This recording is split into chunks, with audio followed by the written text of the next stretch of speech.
How can you use games to improve leadership and team dynamics? In this episode, Rob Alvarez shows how leaderboards and engaging playful challenges can elevate self-awareness and drive real results. Learn practical strategies for using gamification to enhance performance and build stronger, more connected teams. Welcome to Rise to Lead, the podcast where heart-driven leaders come together to inspire and innovate. They will share actionable tips and insights that help you lead your team more successfully, advance your career or business as a leader, achieve greater impact, and experience deeper fulfillment. I'm your host, Regina Huber, guiding you through deep conversations about leadership that's rooted in service, freedom, and the desire to leave a positive mark on the world. Are you ready to create real change in your leadership, your career, your life? Join me for a complimentary Lead and Thrive session, a 60-minute one-on-one strategy session where we will discuss your specific needs and map out the next steps to lead yourself and others powerfully. Spots are limited, so don't wait. Visit transformyourperformance.com/Lead Thrive session to book your Lead and Thrive session today. Let's work together to make it happen. Hi, everyone, and welcome to today's episode of Rise to Lead podcast. I'm thrilled to introduce yet another fabulous guest, Rob Alvarez, or Roberto Alvarez from Madrid, Spain. Welcome to the Rise to Lead show, Rob. Or Roberto. Thank you so much. Thank you so much for inviting me. Yes, I use Rob oftentimes because it's easier for most people. Okay, so we'll stick with Rob. So Rob is an international speaker. He's an expert and advocate for using gamification and games-based solutions to achieve loyalty and engagement in entrepreneurial and educational settings. At Professor Game, he is a host of the podcast and consultant. So I'm assuming the podcast has the same name. Professor Game, Professor right? Game. If I remember that well. Yes.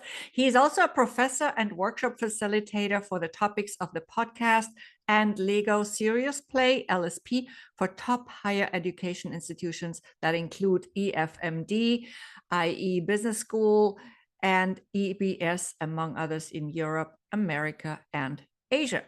And in today's conversation with Rob, we agreed to specifically focus on what gamification and games-based solutions can do for leaders, for leadership, for leaders and teams. So we're going to talk mostly in this context, if that's okay with you, Rob.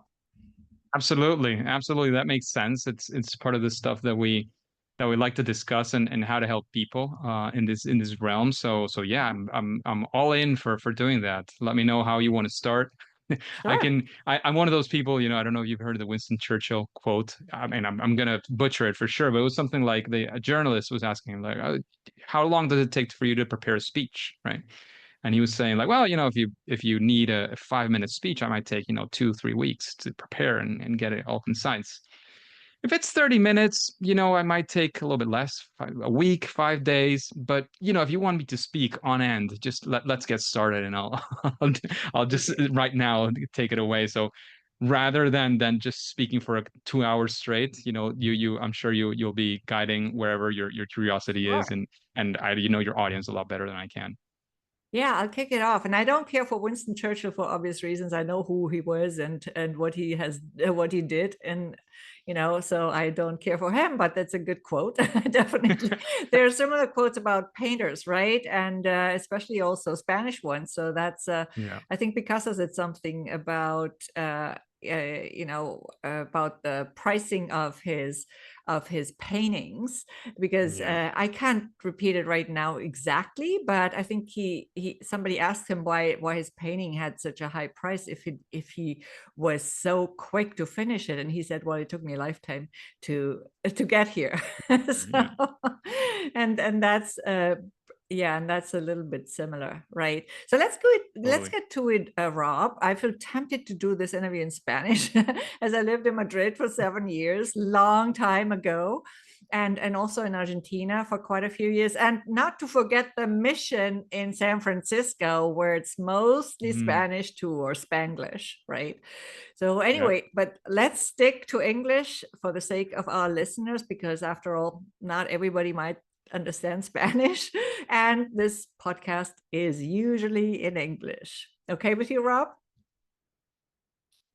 I know it is. Absolutely, absolutely. All my work is done in English. I've been, Yeah. I graduate. I lived and was born in Venezuela, and Mhm. when since I graduated, like every single part of my job, except for a short, well, not so short, but for a period, specific period of time, everything I did was either Spanglish, as you were saying before, or full on English. So yeah, I'm pretty Right. comfortable with that.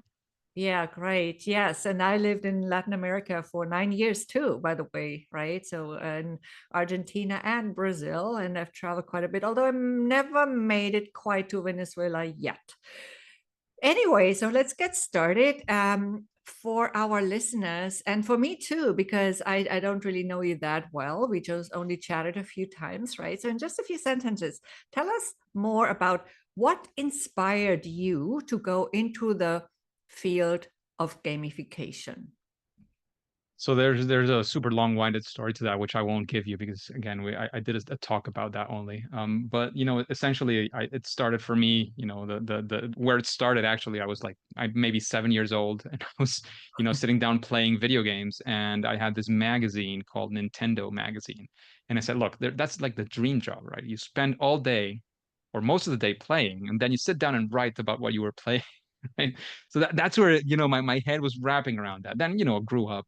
I studied, I did an MBA. I left my home country and I came here to Madrid, and I realized that gamification was a thing, right? And I started in an educational institution that I worked at, and now I'm a professor of, which is IE University and IE Business School, and they had been doing this in many ways without formally really thinking through the lens of games. So I did research.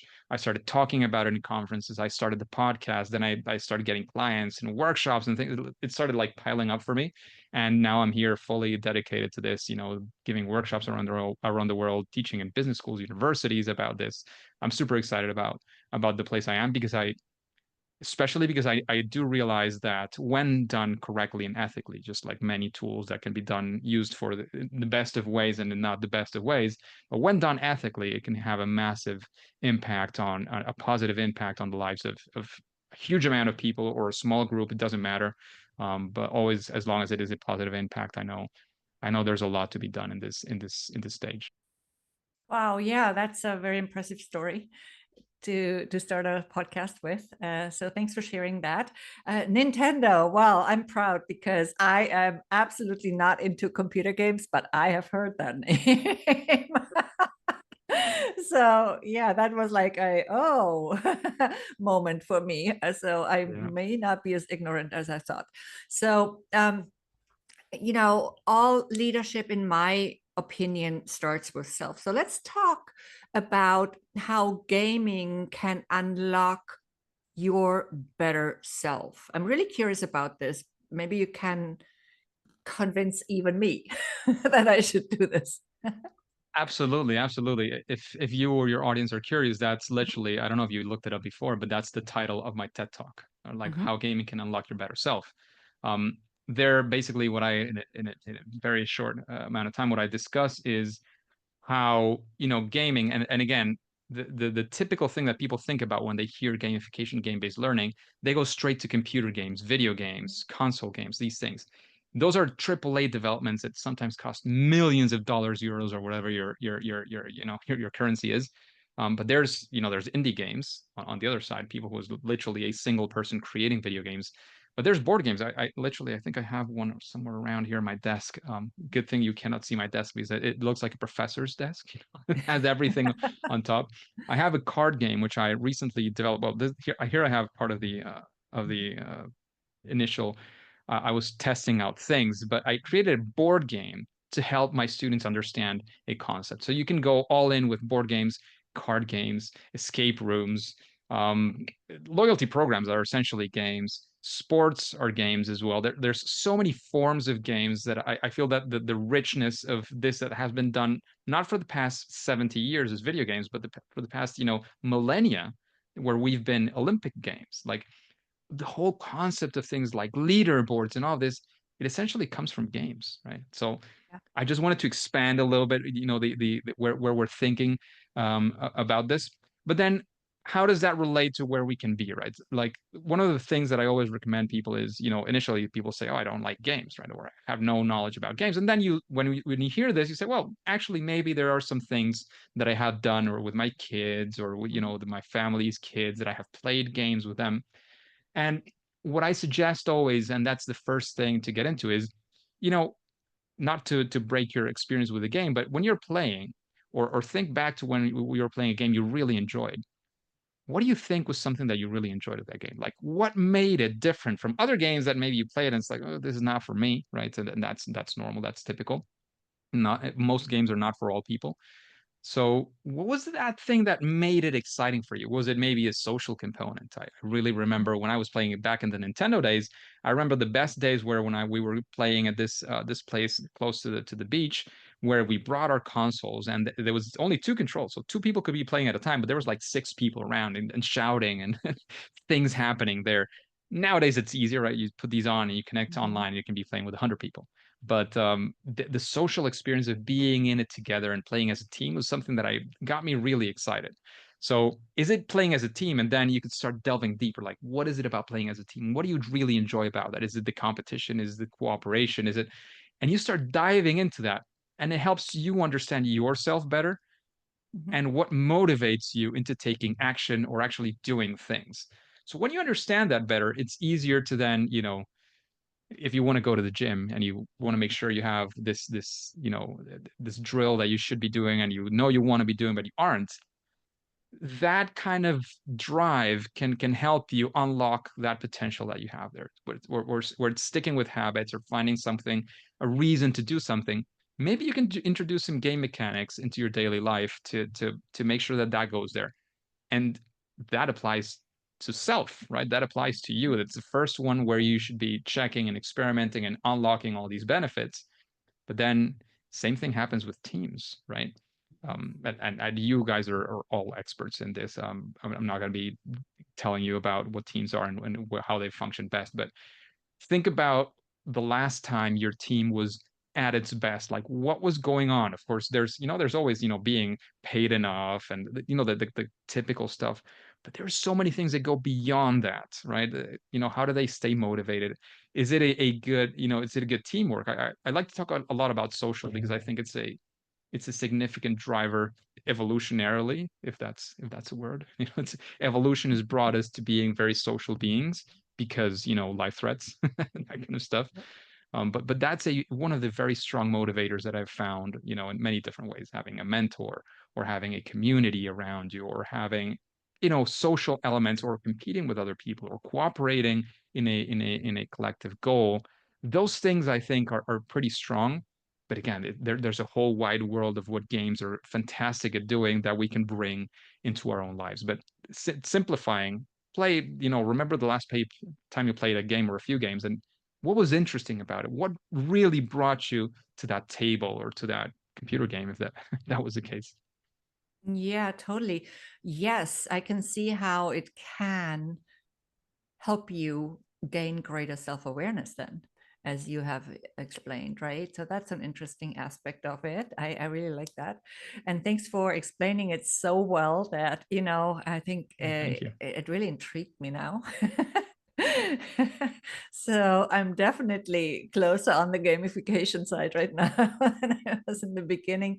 Although I Leaning did in, right? see some amazing, a few really amazing, like I did get a little taste earlier this year when a friend showed me some stuff. So I can't say I'm totally unintrigued about it at all. If not, I would probably not even have invited you. I'm actually quite intrigued about the topic. So anyway, so you also mentioned safety, right? As a social element. I think it's actually one of the biggest drivers for most human actions, because a lot of our behavior is driven by fear.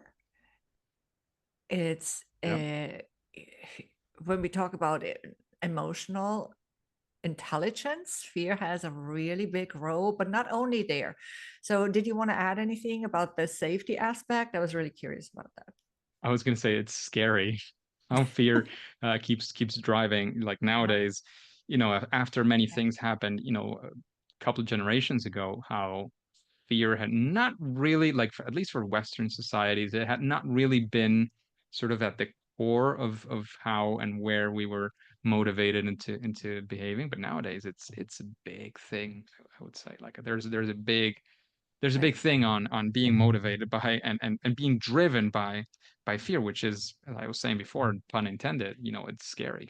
But yeah, safety, like there's I don't know, I know Maslow has gotten a lot of bad rap in many ways, but there is something to say about those levels of if you're not feeling safe, Mm-hmm. other things that go on top of that pyramid, they're not unreachable. It's not you don't care about them, but they're going to be less important, or you're going to have a lot of motivation there. Like having 10 of whatever that is would be normally enough. If you are unsafe, you need 100, or you need 1,000 to actually get motivated, because fear and safety is something that is very motivating. And just to dive a little bit deeper into that, think of when we were kids or teenagers, right? Mm-hmm. We not getting invited to the party of your friends or part of your group, it felt like the end of the world. And honestly, from an evolutionary point of view, it is. Think that we were cavemen and cavewomen, and if we got kicked out of our tribe because people didn't like us or for whatever reason, that meant the end of our lives, of our line as well. If we were going to reproduce and have kids, you're kicked out of your tribe. It's not like you go to the next tribe. They're not going to accept you. That's not part of how things worked necessarily back then. So it was literally a fear of life. And our brains haven't changed too much. We haven't given it enough time to adapt to computer technology and all these things that have happened. Evolution has not had time to change our brains that Well, much. it still happens all the time, exclusion, and we had a really very blatant example of it just recently with everything that's been going on in the world. So yes, it's very easy to feel excluded. And actually, what's also true is if you have that experience as a kid, it stays with you unless you find a way to actually dissolve it, right? And the feeling stays with you. It's probably suppressed, but it comes out, and it creates those weird situations that we constantly create ourselves for ourselves, so that we are Well, reminded pleasing and that all of we that have come to come from that. resolve this feeling, and we have to Mhm. confront it and allow it to be released. And that's actually also the main method of a very powerful methodology that I sometimes use, but that's for another day. Okay, so let's chat more about advancing education and training into the future. I'll let you expand on this a little bit, because I have to admit, I'm not the expert in this, so I'll just uh, I'll just let you talk a little bit, and then you can maybe help those of us here who don't have much of an idea of what that could look like out a little bit, and then I might have some other questions. So the first thing is in L&D, right? In general, when you think of Mhm. L&D, you typically think of this function in a company that most of the other functions don't really appreciate in many ways, don't really, like, they feel it's a waste of resources. It's like, Mhm. oh, that money spent in L&D, we could be getting better machines if you're operations, or we could be getting better software if you're in IT, or we could getting refinanced if you're the person in finance, or better campaign market, like whatever function you're at. Usually people feel that L&D is not adding that value. And I would have to argue, first, it's a historical thing, the way it was born and so on. But nowadays, also, I think, and I've kind of been a part of the R&D, the L&D function as well. We kind of can take the blame of it as well, because as any other business unit, as any other function that is within a business, you have to make sure that whatever it is you're doing is supporting whatever that mission, that daily operation of the company, of the organization is. And learning and development is crucial. It's essential. Like when people are, and I mean, and of course, I'm not only referring to legal compliance things. Those are things that you have to do, and of course you do them, you comply. I'm talking about either taking what those things could be, where it's I don't know, sexual harassment. It's not just about complying with the law, but you actually want to take steps to making a difference there. There is where you actually make a difference. Or more typically with the organizational objectives, it's like, well, we want to achieve this thing. Does L&D actually help us get there? And the answer 99% of the time is yes, because in L&D you have the possibility to help people learn that there is a better way to achieve some things, if there is. I mean, unless the company's already knows everything, which is not usually the case. So I think there has to be made a better case for that. And once that case is made, you have to think about how to deliver those results, right? Because if you think only L&D as a function of somebody reciting content and for people and forcing people into sitting down and listening or viewing or sitting in that class, well, that's not what it is, right? Like it's about what are the results you want to get, and how the content that you're creating, which is it is very, very important, how it actually connects to getting to that place. And oftentimes it means changing behaviors. And as we were discussing, or like one of the things that games are great at doing is changing the way you're behaving within the ludic sphere, right? You're within that moment, you're within the game. Even there, you realize things that otherwise you might have not realized, if again, if it's done well, if it's engaging, if it's for the appropriate audience, and so on. So putting the people into this sphere and using these strategies for people to understand and to break. There was a metaphor I heard once, which I loved, which is, knowledge is usually like something that's frozen in our brains. It's there, you have that thing that's already there. If there's something you need to update, there's no use in trying to break it with a hammer, right? You have to unmelt it first to make it liquid, so you can move it around, and then you can freeze it again. So the first thing is to get people to see that there is something else, and that's the sort of the melting part. And then you cement it with the examples, how to do it great, and so on, and changing actually those behaviors. So I think there is a lot to be said and done in the L&D world, where gamification, game-based learning, game-inspired solutions can bring that change. And again, whether you're intentionally doing it and studying and analyzing games like I love to do, because it also brings me joy, and it brings real solutions to life, or whether it's as where I was working before, they were sort of subconsciously already doing that. They were using game mechanics and things where that actually makes sense. And there's an example I love to use, of LinkedIn. I don't know how they thought about it. I've never worked there, and I only heard about somebody who was in the chat of when they created the function itself. When you log in for the first time on LinkedIn, they only have your name, email, and a password. That's essentially a useless LinkedIn profile. How do they get you to fill out a full profile with all the things that they expect you to have, so that it brings value to you and potential clients or employers? Well, one of the things I created, and the results were incredible, was putting something called a progress bar, just literally showing you how much of your profile is yet to be done so that you have a full profile, and seeing that 10%, 20% not be full at 100% is one of those things that in the best of ways drives us insane, because we want to make sure we have 100%. We want to be 100% people. We want to be 100% profile. We want to be 100% whatever it is. So since the objectives of LinkedIn and their users are perfectly aligned, I love that example, because you have a full profile, so you get the benefits of having the full profile, employers, clients, and so on. And LinkedIn, of course, benefits from having the data and being able to find those connections together. That alignment is a sweet spot where very positive things can happen. Yeah. So as you said, learning and development is sometimes perceived as a budget item that could be useless. And it definitely depends on how it's done, right? Because sometimes it is actually not effective. So Don't get it's me not wrong, I always the completely case. agree with you. Like, if you don't do it right, it is ineffective. It Yeah. is a waste of money. Mhm. Don't get me wrong, I agree. Exactly. And of time, which is very precious too. Your employees' time is definitely precious.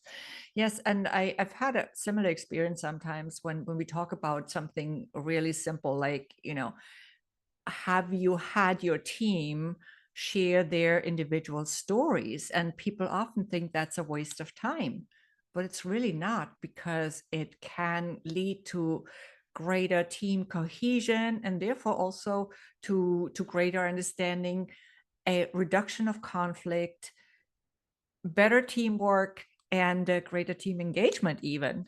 And I think this applies also to effective learning and development methods like the ones that you are suggesting here. Okay, and then I If also I may mentioned, take you go ahead. away for a second Yes, from that, because please. if you think, and here I am going to go deep into Mhm. something that I love playing games and video games. So one of the things I played, especially in the pandemic, was this very famous game now, Fortnite, right? And it is true that you're there, and this is a game that also involves people shooting and all that, but the game is usually not about that. It's about, and they actually don't like to call it kills. They like to call it eliminations for some reason. Anyways, but the thing is, if you think about it from just a functional perspective, you communicate with other team members to say, oh, this person is here, let's build this, let's go there. And that would be it, but it's not.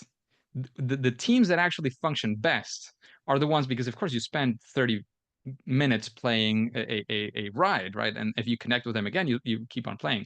Most of that time, you're not really coordinating anything. So you could either all be silent and not saying anything, which happens as well, or you could just be chatting. That whole chatting things makes people get along better. And then when you have to react or you have to help somebody out for whatever reason and sacrifice for them for the benefit of the team, you're more willing to do that because you know them at that social component that we've been talking about is a lot stronger. Think of how, in terms of, as you were saying, in terms of teams sharing those stories and being together as human beings, not just as functional employees, makes a difference in the world, in the workplace. So that's what I call putting on the goggles of games or gamification, and seeing things through those lens, because you can see that, and you can see solutions, and you can find solutions of, how would I be able to solve this problem? And you sometimes, I ask the question, how, if this were a game, how would I solve this problem? And usually there's an answer that comes up. Right. Right. Yeah, gladly I don't do any lockdowns, and I didn't do any lockdowns, and I will never do any lockdowns. So I was still dancing, which I loved. Nice. But I love how you explained this, right? And also I wanted to go back to something you said before, actually. Also, you said something about melting the knowledge and then Mhm. reorganizing it in a way, right? And I just wanted to quickly also mention the fact that it's often really important to unknow something, because we think we know all this stuff, but do we really? So we Right. accumulate all these different facts and whatnot, but what are they? A lot of the facts we learn in school, for example, we have to study in the school system, are lies, blatant lies, and we carry them around, and then we carry all this so-called knowledge in our conditioning and so on. So I think it's really important in general to just really take a moment and reflect on how much of that so-called knowledge is actually useful, and then how can we potentially make it more beneficial for our goals. And then this goes in the direction of what you were saying. So sometimes it's about the content, and sometimes it's about the method, the way, right? I think we need both. Would you like to add anything Totally. to that thought, or? No, I totally agree. Just quickly, like one of the Mhm. things with parenting, for example, like Mhm. the fact that something was done by our, our past, right? Like, oh, everybody did this in parenting. It doesn't mean that that was Right. necessarily the right thing. It just means that we survived through it, and it doesn't mean that it was a bad thing either. But if we have new knowledge, if there are, scientific advancements and there's new understanding of things, why would we just stick to the past for no other reason than, "No, that's the way you were raised. Why would you raise somebody in a different way?" It's the same thing with companies, company culture, leadership, and all this. Like there were ways of doing it in the past, and much of the organization of companies was learned from the military, and that's not necessarily a bad thing, but it just also means that there are some things that might not apply as well. And Yeah. even in the military, there are things that have changed as well. So there is no reason to be stuck in the way things were done, or, Mhm. or unmelting that knowledge to be reinstituting it wherever it makes sense, wherever it serves us better. There's Right. absolutely no reason for that, and that's where innovation comes in and things being done a different way. We're talking through a digital tool. We're having here a video call, which again, 40 years ago, it just didn't exist. So if we were just stuck Yeah. in the past, we wouldn't be able to do this. We wouldn't have met through this online community that we met. So yeah, Exactly. 100%. Exactly. When I moved to Madrid first, it was literally before the internet started. I remember having those servers, and whenever we Mhm. needed to send a message, we had to call the IT lady so she would connect us to the server, and then we could send the Mhm. presentation somewhere. That's how it was not so long ago. I mean, I'm older than you. I realize that, but still, it just reminded me of when I moved to Madrid. That was in 1990, and that's Mhm. when actually the whole online story started. Right? We don't know whether we had that in the past in human history, because so much of our human history that we learn in school is a lie. So we might have had much more than this at some point. I'm pretty convinced of that. But in our lifetimes, that's when that started, right? As far as we can look back, and that's really interesting how fast it then goes, right? Yep. And so yes, and I'm totally with you. We need to use technology and what we have available right now to our benefit, and we need to also look its risks. Of course, yes, everything or most things have those two sides of the coin, right?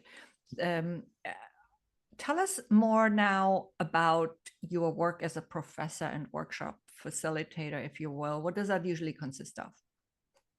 So I'm a software engineer, so that's where I Mhm. come from. And when I started teaching at the business school, being an engineer means you go to the operations and supply chain management area, which I'm excited about. I love, don't get me wrong, I love my area. I also teach operations and supply chain management. I'm teaching this in a couple of days, my next session to my two sections I have.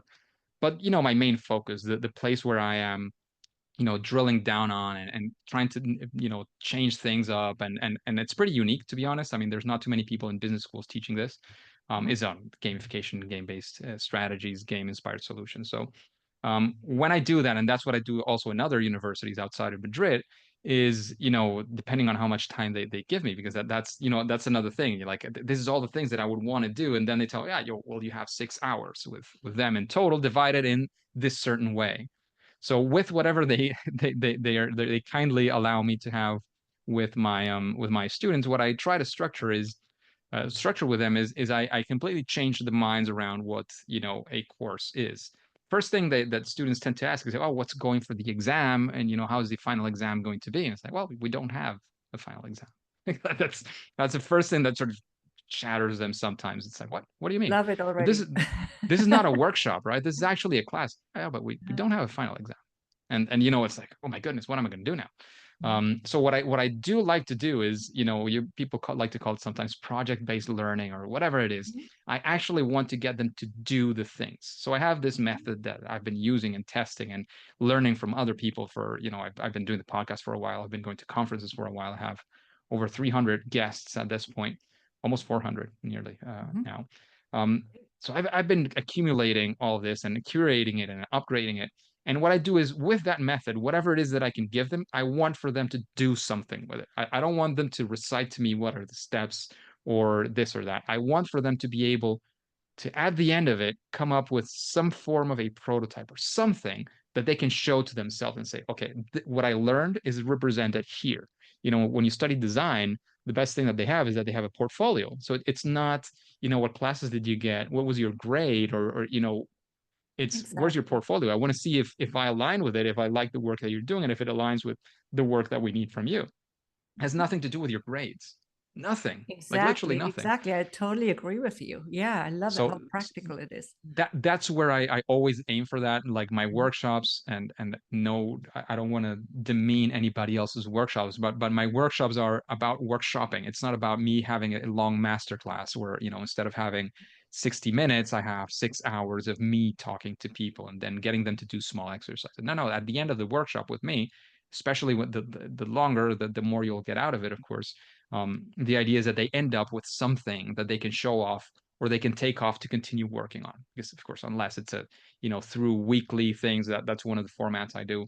We do, I think it's like 6 weeks, and we meet every week, and we see progress and so on. Even then, they end up with a prototype that then they start testing with their clients or users, whatever that is. So I like for people to be able to do things. And the result is, there's usually two, maybe three types of results, right? There's some people that after that they say, look, this is not for me. I'm not really interested. And that's fine. This is not for everybody. I do think that even then they have a slightly stronger perspective on what thinking about your audience and thinking it through why would I want to do that?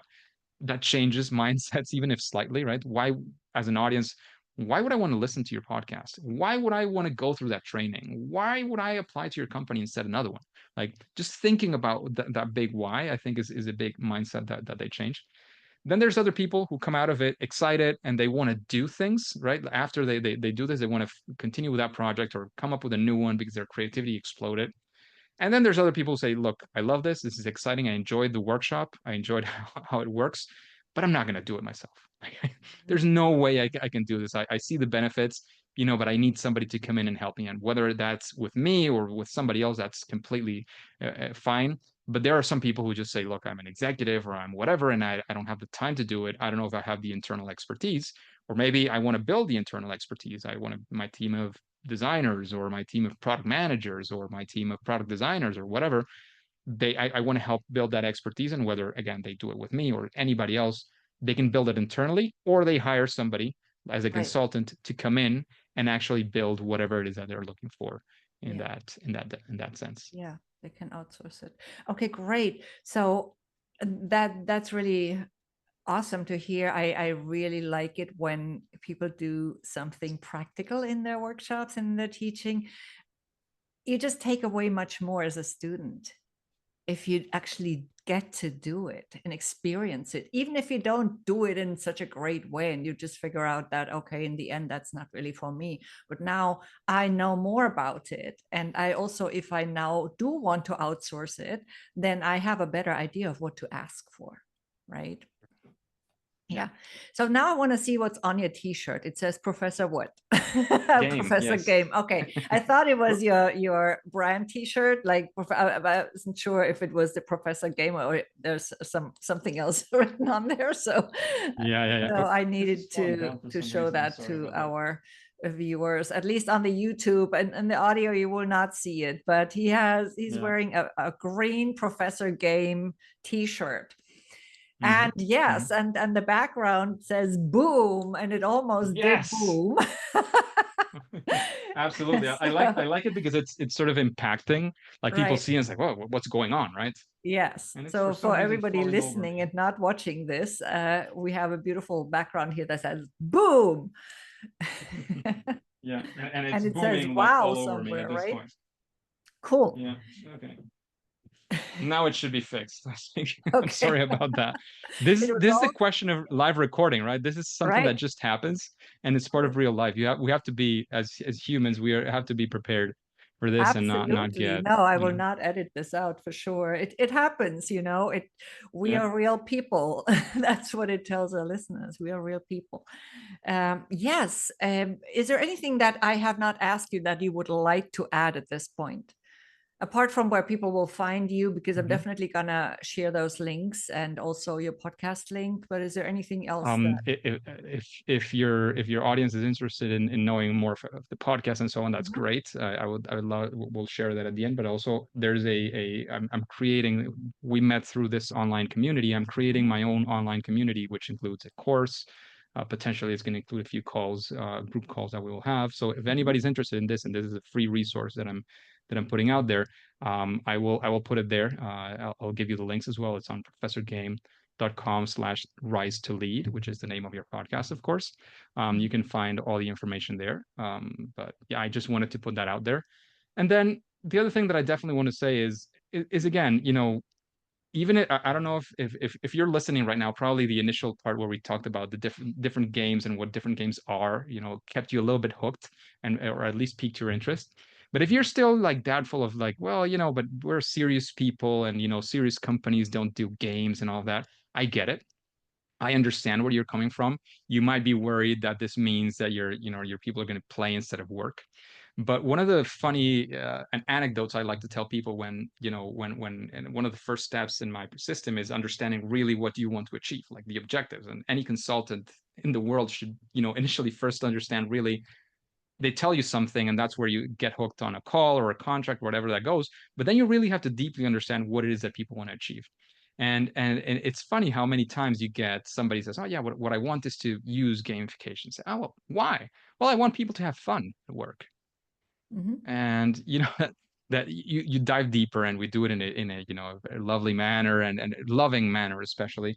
But you could literally ask them, oh yeah, really? But then that's easy, right? You purchase some PlayStations, some Xboxes, some Nintendos, some board games, and some of that. You just throw it in the office and tell people, play as much as you want, some ping pong tables, just play as much as you want. And I'm sure people will have fun while doing that, but I'm not sure they're going to be working necessarily. And I'm not saying don't include that as part of the benefits, and some companies have done this to a very big success. But it is not about gamification, game-based strategies is not about people playing games at the office. It's about understanding better who those people are and whether it's your internal people or your clients, understanding where they are at so that you can motivate them into taking whatever journey it is you're expecting them to take with you, to do it together in whatever way you're expecting. How do you think through their situation and your situation, where that gets together, where you both benefit, and find a way to motivate them into taking that journey together? And there's plenty of examples out there when you look for gamification, things like Duolingo, right? You think, oh, I want to learn a new language. And the problem is I don't put the time in and so on. And Duolingo is their objective, of course, is to have more people and more people paying. How do those get together? Well, you want to learn more languages. They use these motivational strategies into, again, quote unquote, trick your mind into actually doing the practice. And why do you do the practice? Why do you let yourself, so to speak, get tricked? Because you want to learn the language.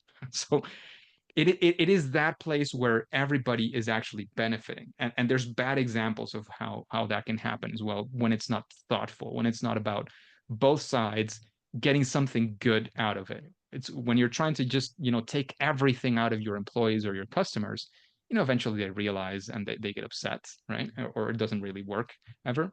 But there is a sweet spot, a very, very good place where everybody can get their objectives achieved or a certain part of their objectives achieved, and everybody moves forward together. And I'm not getting huggy here about huggy feel like, oh yeah, we go together to the rainbow and so on. It's literally the way companies, organizations, universities are able to achieve their missions. There's no way of just one person achieving everything they want and everybody else getting screwed, so to speak. So that Right. it is part of the way in which I think the world eventually works. But sometimes it's easy to forget about that fact, and we focus on how to get everything that we can, like taking the orange juice that we can out of a rock, and there's nothing else to get out of it. Right. Um, it's that place, that sweet spot where everybody's achieving Yeah. something. Yeah. And I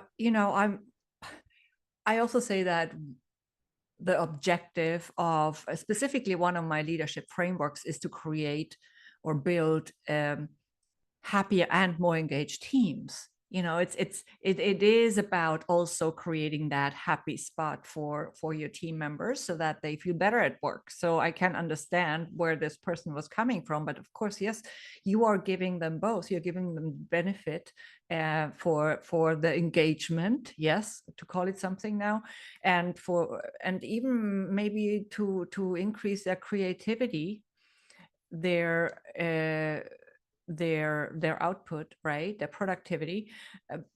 at the same time as now they have the chance to have more fun with it. So that's a really beautiful option. It's all about being open-minded to new solutions. You know, Rob, I also have gone into banks and talked about energy as an important element in business presence and in leadership presence. And at first, people might look at you weird and say, yeah. But then you give them an example or a practical a practical application that they can do right away, and all of a sudden, you know, it's clear. Plus, of course, science has caught up around energy, so it's not that hard anymore because even science has caught up. Now, okay, so we're getting to the end of our conversation. Again, I want to quickly ask you, where can people find you? What's the best way? And where can they find your podcast, which I'm sure is absolutely worth listening to? Yes, share away. So professorgame.com is our webpage. There you will find the podcast. You might find some resources there. If you want to find us on social media, you look for Professor Game on LinkedIn, and you'll get both the page and my profile. I'm the only employee that shows up in LinkedIn, so you'll definitely find me as well. I'm happy to connect there. Just let me know you found us through the podcast. Those are, I would say, are some of the best ways. The other place is, of course, if you join the community, you'll be on our email list. I'll send you an email. You can email me back. I'd be happy to do that, or in through the community. You can also message us in there as well. I'll repeat that one. It's professorgame.com/rise to lead, or you can find it, I'm sure, on the episode show notes, as Regina will be sharing. I think those would be the ideal places to find me. I'm also on Instagram, Twitter. Yeah, You know, recently I I'll add opened the those links. TikTok and all of that, but Yeah, yeah. those are not the best places necessarily. I'm not hanging out there most of the time. All the time, yeah. who can do that, right? We cannot split ourselves up. So yes, and I'll definitely also share the links that you have shared with me in the description, so no worries about that. So before we hang up here, Rob, please allow me to also, I'm going to take a moment to plug my new book, which is called Living My Freaking Amazing Life: Create the Life That's Perfect for You Anywhere in the World. This is the somewhat different new leadership book. You can now buy your copy on Amazon. And yes, I wrote this book for you. It is about parts of my life, but I wrote it with you in mind. And I know you'll get great value from the leadership insights that I have gained from my very eclectic experiences on 5 continents and even more countries, including Spain, not Venezuela yet. And I poured my heart into this book so you can benefit from the wisdom I gained through, you know, for the leadership of yourself and the leadership of others. Because as we said earlier on this podcast, all great leadership starts with self. So I would love for you to truly step into this freedom and power to create your most freaking amazing life as a leader, not just a leader of a team or a community, but also as the leader in and of your own life. Thank you again, Rob, for being with us today. This has been an awesome conversation. Same. I would love being here and talking to you, Regina. Okay, and I'll catch you all in the next episode.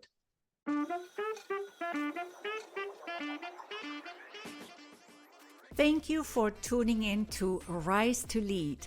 Keep shining your light, standing up for what's right, and inspiring others to step into their brilliance. If you like this episode, please give it a 5-star rating and subscribe to the Rise to Lead podcast on your preferred podcast app. Until next time, it's Regina Huber, and in the meantime, remember to rise to lead.